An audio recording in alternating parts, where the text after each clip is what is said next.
Assalamualaikum warahmatullahi wabarakatuh. Di dieu simkuring baris medarkeun materi ngeunaan sajak pikeun murid SMA atawa SMK kelas 10. Nu kelompok hiji nyaeta aya Albi Ngalira, Alpina Febriani NIM 205223001, aya Padianu Salsabila 205223010, aya Enok Dedah 205223027, teras aya Tias Harsa Jatnika 205223035. Di dieu simkuring bade macakeun ngeunaan KIKD. Kompetensi intina aya menganalisis isi, struktur, dan aspek kebahasaan sajak. Di dieu aya oge kompetensi dasar. Menampilkan sajak dengan cara membaca, mendeklamasikan, musikalisasi, atau dramatisasi. Lebet kana wangunan sajak. Dumasar kana asal-usulna, sajak teh mangrupa karya samperan anu jolna teh tina sastra deungeun. Nyaeta pangaruh tina sastra Eropa. Eta karya teh asup tur jadi banda sastra Sunda ti mimiti kira-kira tahun 1844. Nyaeta nalika para pangarang Sunda khususna pangarang ngora mimiti kasengrem tur mikaresep mereka basa dina wangun sajak. Pangarang Sunda anu naratas gelarna sajak nyaeta Kiswes. Sajak teh nyaeta karya sastra atawa karangan wangun ugeran atawa puisi anu ngebrehkeun pangalaman batin panyajakna jeung teu pati kauger ku patokan-patokan aya. Disebut karangan ugeran teh sabab dina sajak mah aya hal-hal anu kudu diperhatikeun. Hal anu kudu diperhatikeun nalika maca sajak diantarana aya lafal, aya intonasi atawa lentong, jeung aya cara ngajiwaan eusi sajak. Unsur-unsur pangwangun. Nu kahiji adegan lahir. Anu dimaksud adegan lahir teh nyaeta unsur fisik sajak disawang tina wanguna. Nu kaasup kana adegan lahir sajak nyaeta wangun sajak tipografi, pilihan kecap diksi, citraan imaji, gaya bahasa figurati, purwakanti. Unsur-unsur pangwangun. Nu kadua adegan batin. Adegan batin sajak mah teu katembong langsung tapi kudu diteuleman atawa dirasakeun. Nu kaasup adegan batin sajak nyaeta jejer, rasa, wirahma, amanat. Unsur-unsur pangwangun. Nu katilu wanda sajak. A. Sajak epik, sajak panjang anu nyaritakeun tokoh-tokoh anu gagah perkasa ngabela bebeneran. B. Sajak lirik, sajak anu ngembrehkeun eusi jeung batin panyajakna. C. Sajak naratif, sajak anu ngagambarkeun kapahlawanan atawa kasangsaraan hirup nu karakter palakuna basajan. D. Sajak dramatik, sajak nu objektif ngagambarkeun varipola hiji jalma. E. Sajak didaktis, sajak nu eusina secara umum mimpi kaboga ajeun-ajeun atikan tur jelas katiten tina basana.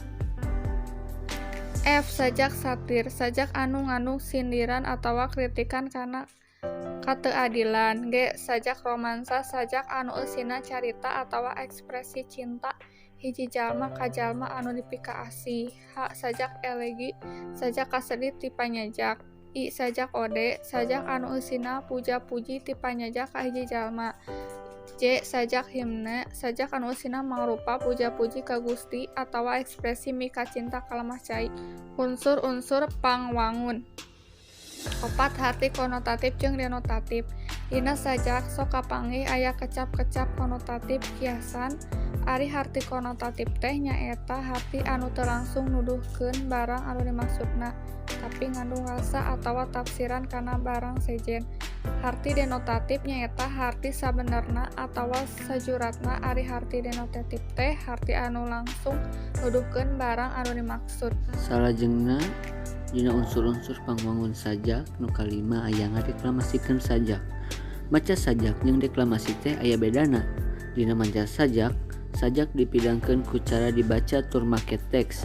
Ari dina deklamasi sajak dipidangkeun ku cara ditalar tanpa make teks. Deklamasi ilaharna dibarengan ku pasang peta, gerak jeung sajabana. Oge salajengna nu kagenep aya parafrase sajak. Parafrase nyaeta ngarobah wangun karangan atawa nyaritakeun deui isi karangan kana wangun sejen. Maksudna nyusun parafrase sangkan leuwih paham kana naon maksud atawa harti anu dikandung tina hiji teks.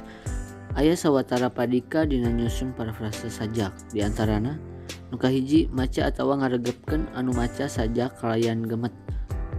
Nu kadua catetkeun kekecapan anu dianggap hese geus kitu paluruh harti jeung sinonimna. Nu katilu tuliskeun deui sajak anu dibaca atawa diregepkeun make basa sorangan. Nu kaopat tepikeun deui hasil parafrase teh ku cara dibacakeun di hareupeun babaturan. Dumasar kana carana parafrase teh aya dua rupa. Nu kahiji parafrase kauger, nu kadua parafrase bebas. Dina parafrase kauger nyaeta ngarobah sajak kana basa lancaran ku cara nambahan atau nyelapkeun kekecapan nepi ka sajak teh kaharti eusi atawa maksudna. Dina parafrase bebas nyaeta ngarobah sajak kana basa lancaran make kekecapan sorangan. Kecap-kecap nu aya dina sajak aslina bisa dipake oge henteu. Nu penting naon anu dicaritakeun henteu kaluar tina harti atawa maksud sajak nu aslina. Oge nu katujuh aya dramatisasi sastra. Dina sastra Sunda, dramatisasi sastra teh kaasup barang anyar. Gelarna kakara dina taun 1870-an minangka pangaruh tina sastra deungeun. Dina tahun 1882 dipagelarkeun dramatisasi Jante Arkidam sajak Ayip Rosidi ku Budi Suwarna. Ti harita mah wangun pagelaran dramatisasi teh beuki dipikawanuk ku balarea. Karya-karya anu dijieun dramatisasi teh umumna karya-karya anu geus dimuat dina majalah, koran atawa buku. Tegasna geus dibaca ku balarea. Nalika eta karya direka jadi naskah dramatisasi, ilaharna sok diraeh deui sarta diembohan ku wangun sejen. Upamana bae naskah sajak diembohan ku kawi atawa tembang jeung sajabana. Kadalapan aya musikalisasi sajak. Istilah musikalisasi asalna tina kecap musik nyaeta nada atawa sora anu disusun kalawan ngentep seureuh nepi ka ngandung wirahma lagu jeung kaharmonisan. Pangpangna nu make alat-alat nu bisa ngahasilkeun eta sora. Musikalisasi puisi atawa sajak umumna kagiatan midangkeun puisi atawa sajak jadi rumpaka lagu kalawan dibarengan ku musik. Oge di daya contoh sajak nyaeta sajak Tanah Sunda karya Ayip Rosidi. Tiasa dibaca ku hidup sadaya sajak Tanah Sundana. Salajengna oge aya contoh maca sajak judulna Tanah Sunda karya Ayip Rosidi. Mangga wilujeng ngaregepkeun. Tanah Sunda Yasana Ayip Rosidi. Hejo pagunungan, paul lautan. Hejo paul langit nah hate kuring. Masing di mana kuring nantung, masing ka mana kuring lempang. Tanah lembok tempat gumata. Angin nyiut nyumantara. Masing di mana anjeun nunjuk, masing iraha anjeun cumeluk. Kuring mau mumpang, kuring rek datang. Neukeun tarang, neukeun jantung. Kuring tungtung tetepan, kuring tungtung tetepan. Tungtung bedil, ngincer dada. Kuring geus nyaksian getih ngabaya. Getih maranehna nu mika cinta anjeun. Kuring geus nyaksian panoncerol tangga. Jasa duruksa kalungsarna dada anjeun. Materi rengse sakitu anu kapihatur. Hapunten dina sagala kalapatanana.